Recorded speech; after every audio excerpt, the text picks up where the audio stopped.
Hello and welcome. This is the Bits vs. Bytes podcast. I'm your host, Amer Grigic, and today with me is Niels Vanden Buverie. Yes. Did I say it correctly? More or less, yeah. And he works at Team Leader, and he's from Belgium. Actually, my first guest from Belgium. Cool. Welcome, Niels. And let's start off with a little bit about you, a bit about your background, and also how you got to start at Team Leader. So could you tell a little bit about that? Cool, thanks, Amer. Hey, I'm Niels. I'm working 5 years for Team Leader, and before Team Leader, I went to university, got to know Jeroen, the CEO and co-founder of Team Leader. And when I finished my studies, I had the aspiration to go traveling, but didn't really have necessary funds. So I built That's tricky. That's tricky, yeah. But I found like a creative way to still go on travel. I built a website, getmearoundtheworld.com, and actually Jeroen and his two co-founders next to Team Leader, they still had a web agency in order to start off. Yeah, to get the funds necessary to get the product working, yeah. Indeed, yeah. So like bootstrapping and getting in some cash from building websites. So they built also a website for me to get me around the world. It was like a map, a blank map, and people who were willing to sponsor me could buy a country. And so I could collect like 12,000 euro so to go on travel.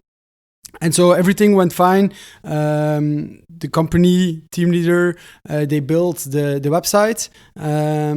I got my funds. I went traveling. And when I came back, I was looking for a job. And I was going to the big dredgers, DME, Jan de Nul, but you also have in Holland here, Van Oort. But also Jeroen came to me and said like, yeah, you're quite interesting. You finished your studies, then you went traveling. You found a creative way to do so. Maybe you should start a Team Leader. We did our first funding round. It's the perfect moment to join. We have a great product. I knew the product. I also liked it a lot because in my studies, I also worked like a freelancer, and I made all my invoices, quotations in Word and Excel. So I knew the pain, what a lot of entrepreneurs are facing. Yep. And I liked the product as it's like super user friendly. The necessary funds were there. They had their first round. They had the product, and like it was like open to scale. So I thought, yeah, why not? Let's join. And what I was wondering about is, how did you get to know each other? So how did you get to know one of the co-founders? It was like during my studies, I also had like small company with some friends to rent out cars, and Jeroen had his company to build websites. From there. Yeah. And so we got to know each other. So when I needed a website, I contacted Jeroen, and so we get to know each other better, and that's how. Yeah. How many countries did you visit in the end? We did like whole Latin America. So my girlfriend also joined. Okay. So we did like Brazil, Argentina, Paraguay. So yeah, it was a cool tour. Well, yeah, crazy, because I didn't hear. It's kind of like crowdfunding, right? Yeah, it's kind of crowdfunding. Yeah. So when you started at Team Leader, how many people were there? So when I started, we were like 5-6 people. And when I joined, also a lot of other people started joining Team Leader. Before the funding round, it was like a very small team, and mainly focusing on building a product. When I joined, we were starting to really build a company, like having a product team, having an engineering team, having a sales team, a marketing team. Me personally, I focused on the partners. So by hiring more people, there was becoming more structure in the company, and we were really starting to scale the company. Yeah, and what I was wondering about, because could you tell a little bit about what Team Leader is actually, so people have a sense of what the actual product is? Yeah. So Team Leader focuses on 3 areas. First area is like CRM sales functionality. Second one is like project management, time tracking. And then the third one is invoicing. So we combine those 3 pillars into one application, and that makes us kind of unique. So you have a lot of tools for CRM, you have a lot of tools for project management, a lot of tools for invoicing, but we combine actually the 3 in one. And during the years, we also build an API and a lot of integrations on top of that product. So that makes us kind of a unique product in the market. And why would someone, for example, we're a client, so just so a disclaimer, we work with Team Leader. But what I was wondering about is why why do most people pick you? So why do most people pick Team Leader over the other CRM that they could take in that sense, or a product like Team Leader?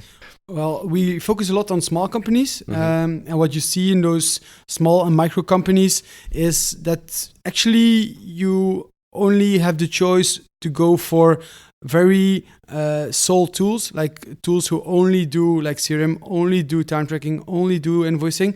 And then if you have to combine all those licenses, getting pretty expensive, and then you still have to connect everything to each other. So you have kind of a complex setup, which costs you quite a lot of money. And we go more for an all-in-one approach, but still having the necessary integrations with Google, with MailChimp, and so on. So we try to find a solution for those small companies who need like an integrated tool, but like then the integrated tools which do exist on the market, like Dynamics, Salesforce, they are built for bigger companies and not for the small ones. Yeah. So yeah, that was our pain as well, because we have like 10 people in the company, and we were using Salesforce, and we're like, okay, why are we paying, I don't know, I think it was like 5,000 euros or something like that a year, actually. Yeah, a year.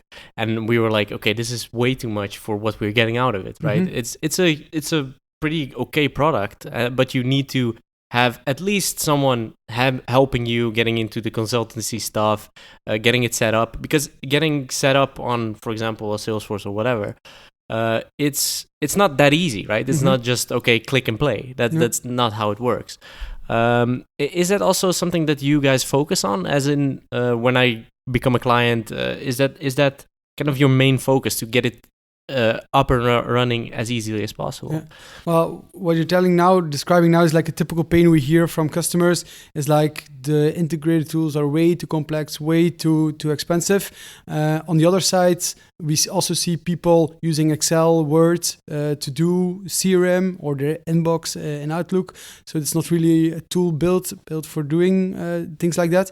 And to the question, do you help onboard customer? Yeah, sure. It's one of our teams, or one of the most important teams in the company. So we have like the sales team who is focusing on like, can we help this customer? We also qualify a lot. So like, is this customer really a fit for the product or not?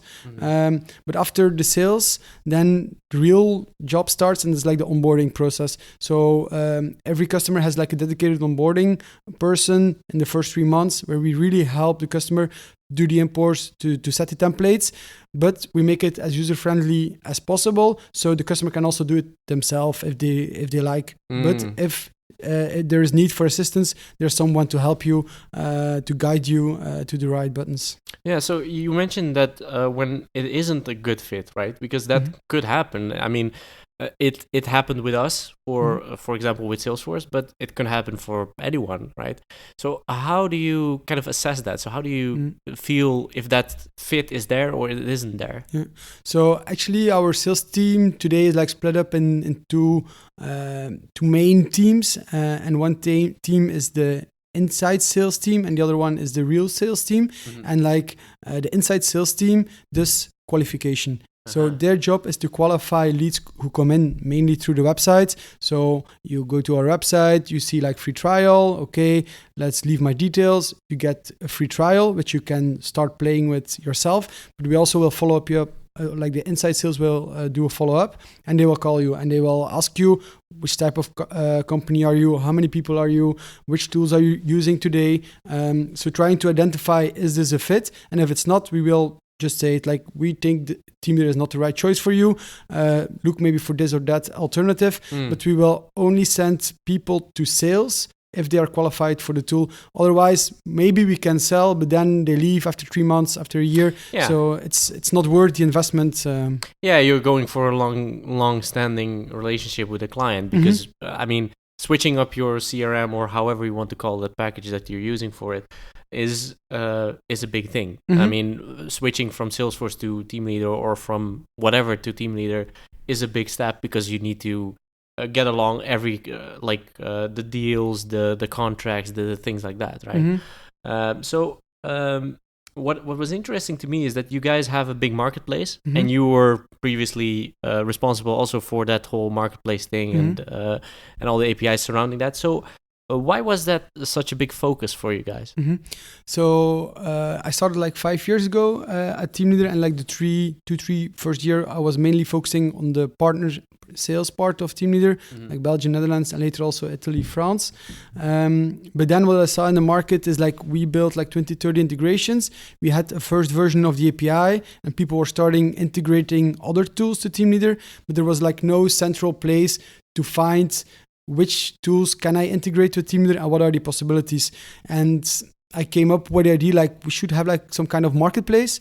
I went to Jeroen and said like, yeah, we have this big opportunity. We have these integrations who we built ourselves, which are used a lot already. And then we have third parties also starting building integrations. And back then, like 2-3 years ago, it was really everyone starting to integrate with each other. But there was no central place to find this information. What happened is like a customer called us, do you have a contact sync for HubSpot? And because it was not on our website, it was not in the tool, it was nowhere. Yeah. But it was possible because we had a partner, PySync, who is specialized in syncing contacts. And then often the person from support asked me through Slack, hey Niels, do you know a tool to sync contacts? Yeah, sure, use this tool. Use PySync. Yeah.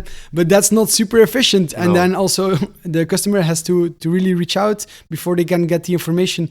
So like the first step to take with the marketplace was like bringing out documentation, show which integrations are possible. So that was really the first step, and not building an API, but this was really showing what are the possibilities today. And how do you do it as easily as possible so that just someone can click it and that's it, and fill in their details maybe, or even do some kind of OAuth or whatever, right? So what I was wondering about is when you think about these kind of integrations, right? How do you pick the right one? So how do you know which are the ones to pick to service your clients the best? How do you because you have some integrations with for example suppliers that are mainly in the Netherlands or mainly in Belgium or whatever. So how do you pick that? Yeah. So we have like 3 big categories of integrations. Like we have integrations we built ourselves, and there we really choose to go for the dominant players in the market, which is Google, MailChimp. But then for really crucial integrations, we also go for local ones. Like bookkeeping is super important for us as we make invoices in Team Leader, and those invoices need to go to the accountant. And then we also integrate with the main bookkeeping players in the market. But we have some requirements there. They should be fully cloud-based. They should have an API. So there are a lot of like technical requirements before we start building, and also like they should have a good product. They should have sufficient customers in our core markets. And examples of those are like Yuki, Exact.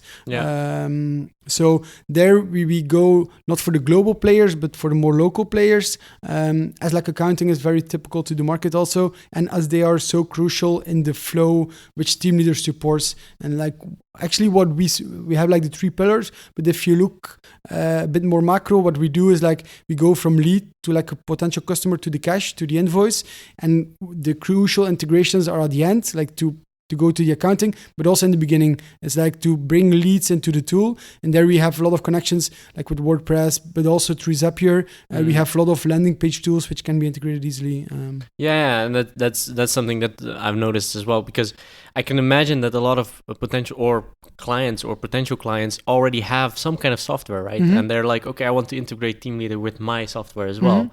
Which we did on our side as well. We were like, okay, we need to, for example, when we close a ticket within a Team Leader, we want to send out a survey. Right? That's the most logical explanation for us to use something. And that's what drove me a bit as well, is that I saw that kind of focus on integrations, and that's something that, as you said, you were pretty early in, because I think that kind of integration push came from Slack. Mostly because Slack did it that good that everybody was like, okay, why aren't we integrating more? And that's something that was interesting to me. So what I was wondering about, you mentioned Zapier as well, because I think that's an interesting integration as well. What's kind of the reasoning behind that? Because of course, Zapier is a platform that connects, for example, team leader to a lot of different options. So what was the reasoning behind that? Yeah. So really in the beginning, and where I first focused on is like integrations we built ourselves, like with the global players, like with the bookkeeping tools. But next to that, we have like 2 other categories. And one category is really the Zapiers of this world, or Zapiers, however you call it. Yeah. And those tools are really specialized in, like, their tool is connecting. They don't have a tool as such, or they have a tool, but their core business is connecting applications to each other. And we have multiple of those applications connected to Teamleader. Zapier is one of them. PySync is there for contact sync. Then we have Combidesk here in Holland, who does a lot of more financial integrations. So we have multiple players in that area who focus on connecting tools to each other. And they often, or they always ask like a fee to connect tools to each other. So that's like their core business. But this is also super interesting for us as you discover what is used a lot. So we built the Zapier integration, but then what is the interesting part is you just open Zapier, you put your on the marketplace, and then you see maybe 30% of all the installs come from WordPress. Then it's maybe a good idea to build a WordPress native one. Exactly. So it really helps you to identify the tools where to integrate directly. And it gives a lot of possibility also for the more niche tools, where maybe for us as team leader, it's not worth investing in integration, but still you can offer it through a partner. So you can say yes to your customer. Do you have this integration? We don't have it natively, but yes, you can do it through this partner. They only need to pay for the partner in that sense, extra, because they want to have that through Zapier, for example. Because that's also the reasoning behind picking it, right? After when you see if something is popular, to create it natively is more because you see that, as you said, maybe 30% is WordPress or whatever. You can see that, okay, these 30% of these people, we can also service them with the native thing, and they don't need Zapier anymore. Indeed. Right? Well, and there are 2 benefits for the customer. Yeah. First, they don't have to pay anymore for the integration. And secondly, it will be more easy to set up. Zapier is super easy, but still you need some kind of setup to be done. As if you do it natively, you can really choose the flow for your customer. And then, like we go today, like for 3-click installs, like 2 times through the OAuth flow, and that's it. And an install click in the marketplace. So, and like, then there is actually another category, like next to like the native ones, then the Zapiers. And then we also have like small tools, which often are startups, and then see the ecosystem team that has, and then connects to us to also engage with our customer base. But that's also super interesting for us. And we really help those companies to connect with us. We can help them providing customers, but we can also help our customers bringing new solutions or connecting new solutions to Team Leader. And the thing is that, for example, for those integrations, it's the most important thing is, of course, adding value, right? Because you're not doing it just to have an integration. No. It's more like, okay, these are things that we are maybe not suited for and we don't want to do, but we still want to have that in our package because it's such an integral part in what someone does. For example, Twilio, your integration with Twilio is a great example with that, where you actually have like the whole VoIP thing inside of Team Leader. Even though you're not actually doing it, it's going through someone else. It's still an integral part, right? And that's I think what a lot of companies need to focus on a little bit more is to look at, okay, what's the thing we are really good at, right? What's the thing that sets us apart and where we can make the difference, and all the other stuff that needs to be done around it. For example, email sending for us is really important, but it's not my core business in that sense that I want to be an email provider, right? I just want to use, for example, SendGrid or whatever. And that's the most important part, I think, with integrations. So what I wanted to discuss a little bit more as well is you were one of the first kind of employees at Team Leader, and you've been through all kinds of roles and all kinds of transitions. So could you tell a little bit about that? Because you went from being just an employee and going to product and stuff like that. How was that transition like for you? So yeah, indeed, I I did a lot of pivots within the. It's like your fifth or sixth role, right? Yeah, indeed. But that's all. It's like super cool to see. Like I started in the partner sales. So when I started, there was no sales through partners, which today is like really 30% of the revenue coming in. So started off this partner sales, then helped the company growing Italy, France, then moved to product with the marketplace, then also helped with the API. And today I'm focusing more on the combination of those things. It's like, and we have a marketplace with a lot of integrations, and we have a lot of sales partners. But how can you connect those to each other? And actually, that's super cool because if you have a sales partner who can then also maybe sell one of the tools which is connected to Teamleader and also give advice on the integration, then you have like a one-stop shop for your end customer, and it really brings a lot of value for the end customer. And so we as Teamleader can also focus more on our own product, where the partner can help with the implementation, with the onboarding, with and not only with selling Teamleader, but helping really the company becoming more efficient and having better processes inside. Yeah. So, but how was it? How was it to transition from, for example, as you said, maybe 5-6 people to, I think it's over 100 right now, right? It's 160 today. Yeah. How was that transition like, right? Because a lot of things change within a company culture, for example, or whatever. How was that like? We changed a lot, and like we change like every week, every month. But for me, it's like it's something which was always there, and it's something I kind of need. And I once said like the only thing which will not change is that everything changes all the time. It's true. So I kind of got off used to it, and I maybe even like a bit addicted to it. Like if I see companies who don't change, or I go to a shop and 5 years later I come back and the shop is exactly the same, I feel like, what have those guys been doing? And it's something which I get used to. And what I personally also try to do is like trying to bring as much value to the company as possible. And I think in the beginning it was with partner sales. Then secondly, it was the knowledge from the market bringing to products to build the marketplace and the integrations, the API.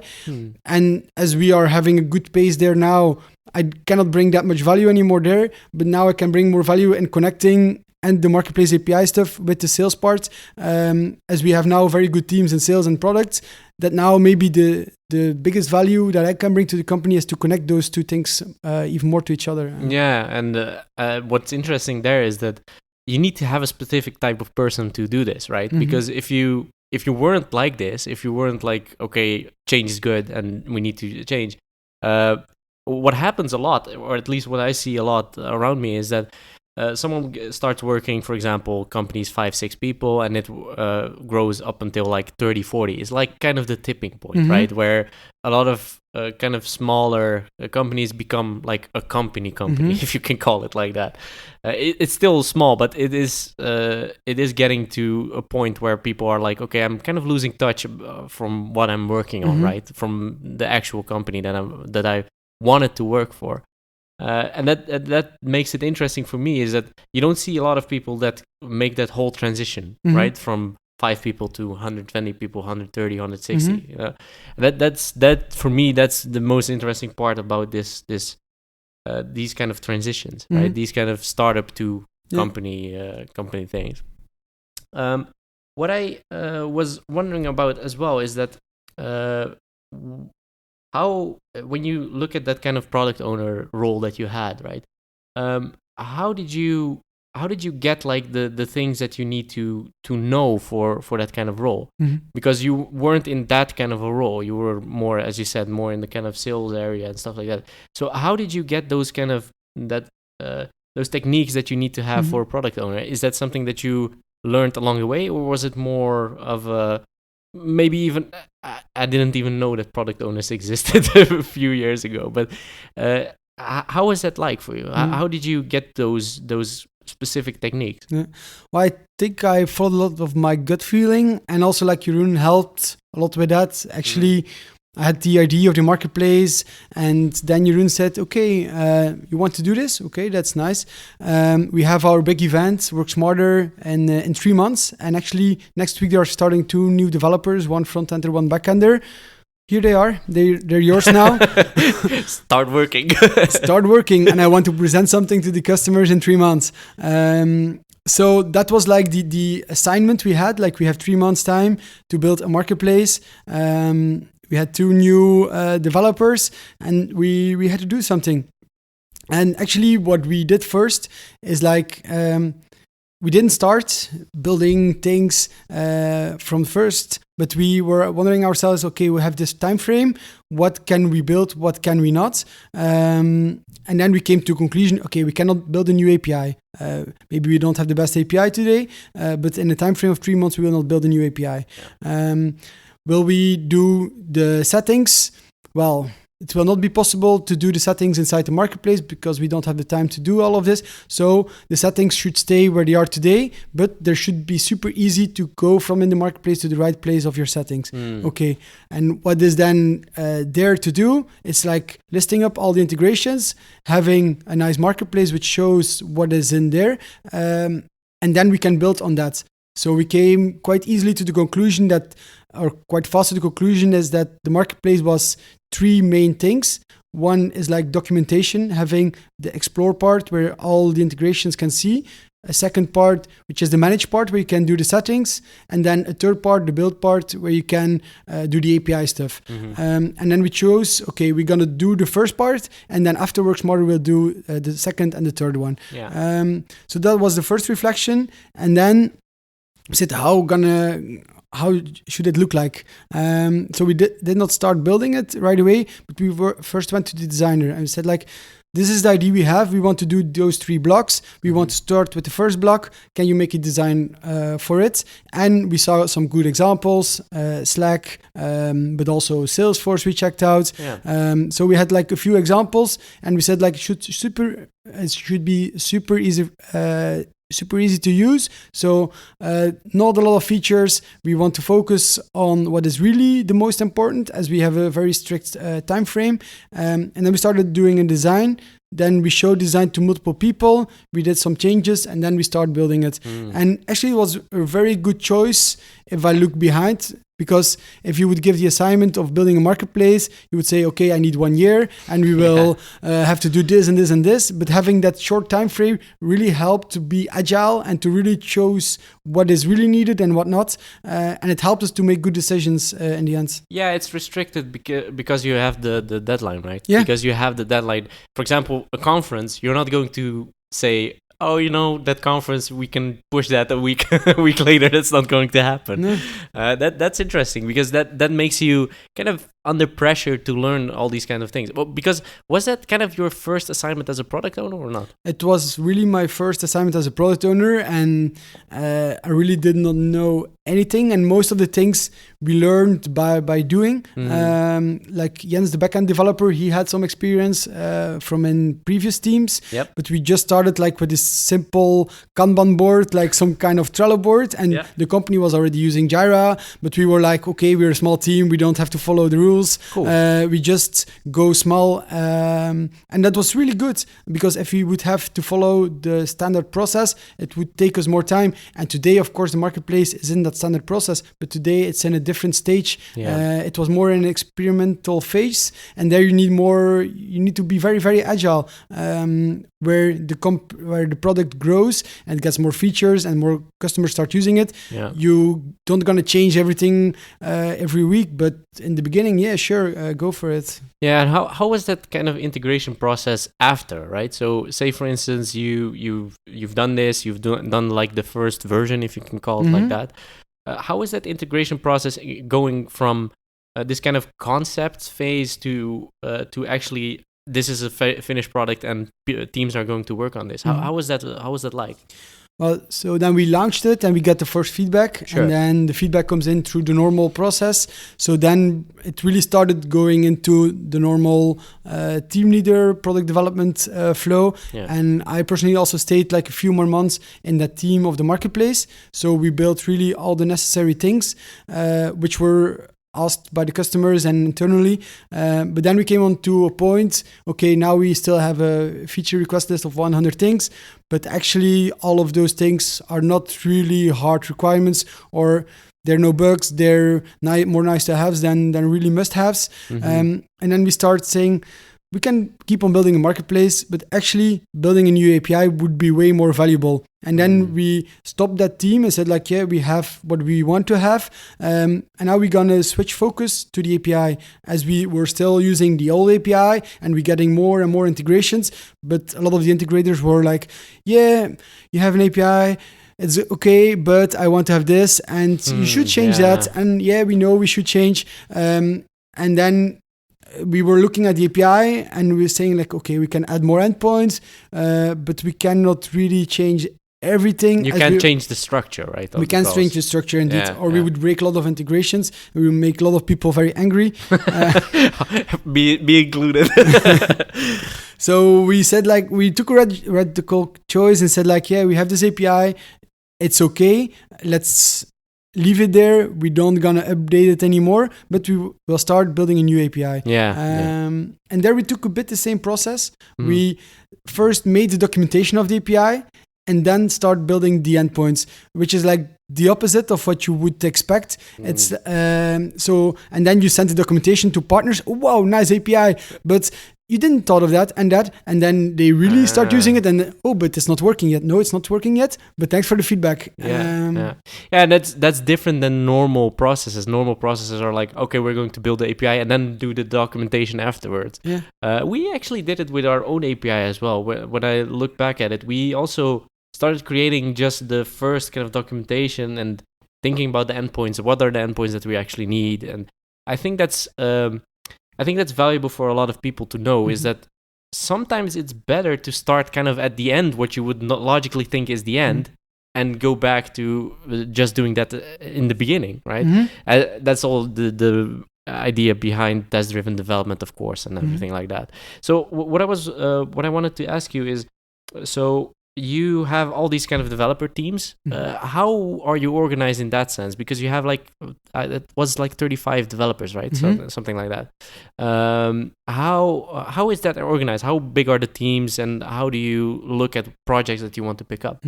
So like today, the product development team is about 50 people, 35 real developers. And then we have like 6-7 teams, which have all their own product owner, product manager, like product owner / product manager, as they take up both roles. And then there's 1 or 2 front-enders and 3 back-enders, more or less, in every team. And it used to be split up on the functionality, but today it's more like on a project basis. So every team has a focus, and they focus to improve bulk actions on invoicing. They want to do work orders. They want to build a new feature for projects.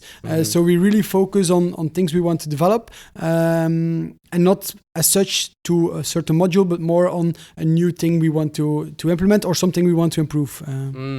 And do they kind of work on the same, as you said, you worked previously in like modules, and every team has a module that they're working on. So do they like switch between modules now when they do the project? Today, it is possible that they switch between modules, but most teams are like, a certain team is more focused on CRM functionality, another one is more on projects, but they can move as they go. And also, as we have a mobile app and an API and the application, it's not only modules anymore, but it's also like multiple devices or multiple ways to interact with the application. So in the beginning it was just like the application, but now there are many other dimensions to the product. And the interesting thing there is that when you look at it like that, it is even, in some cases, I think it's even better to let people work on different modules, because they will get a better sense of the complete product, right? You get like the kind of helicopter view in that sense. Well, I think indeed it's super important, especially for team leader, as we have like this flow, and the big added value of team leader is that those 3 building blocks are integrated. So if you as developer don't see the flow, then the product will not represent that flow, and especially that flow is super important. Otherwise you can just use 3 tools. No, we want to have one tool which has this flow inside. So what I was wondering, I have 2 more questions. What I was wondering about is that What do you think these tools like Teamleader are going to in the future, right? So what's kind of the future of those kind of CRM systems, if you can call it like that, or maybe a little bit CRM plus, if you can call it like that, a little bit more than that. Where do you think that's heading? Is it going to be, because usually now it's still a lot of manual work, updating contacts and everything like that. How do you see that changing? Yeah. Well, the API integrations already changed a lot. And in the beginning, it's really kind of if this and that integrations. If this happens on your website, someone fills in a form, then add a deal to Teamleader. And this is getting more and more intelligent. We have integration like in Holland, we have like lead info, which takes data from people on your website, brings it to Teamleader. And so it's way more like syncing and adding intelligence to the tool. And it comes from the integration, but also we ourselves are doing that. Like in deals, it used to be indeed a deal flow, and then you have multiple phases where you go through, but more and more we're on a big pack of data, and we can actually predict, like, now it's the time to have a meeting, now it's time to call this one, maybe put on lost because probably they will not buy. Based on age and stuff like that. Indeed, or just on the data which is in your Teamleader account. If you already sent 5 invoices to a certain customer and you mark them as paid after 50 days, okay, you can predict that this invoice will be probably paid after 50 days. So you can do some kind of prediction on the cash flow coming in. So that's really where Teamleader is heading, and especially as we have the multiple modules, it gets really interesting. If you know this deal gonna be won on average or probably in 2 weeks, and your invoice will be paid in 50 days, okay, you know today that in 65 days you will have cash from this deal, which is super interesting. It's more of a predictive model in that sense that you can see, okay, you know what's happening now, but this is going to be maybe your future, right? Or you can maybe already see a pattern where your cash flow will be low, I don't know, in a few months. Indeed. Where you're like, okay, we need to do something about this so that cash flow doesn't dry up in like October or something like that, right? Okay, that's interesting. And of course, to wrap up, my last question: what are you most proud of since you started this whole adventure at Teamleader? Where I'm proud of most, I think it's like bringing in the combination of the sales part, the partner part, the marketplace integration product part, and connecting those dots. I think that's where I bring most value to the company and where I'm proud of most. Okay, cool. Niels, thank you a lot for being here, for coming all the way from Belgium to do this podcast. And of course, people can find Teamleader on teamleader.eu. And you can, of course, see everything there and the pricing and everything that sort of surrounds that. And thank you again. And for the listeners, you can find the Bits vs. Bytes podcast on bitsvsbytes.com and also on all major podcasting platforms. And of course, Instagram, Twitter, and LinkedIn. It's all Bits vs. Bytes. And I'd like to thank you for listening. And until next time.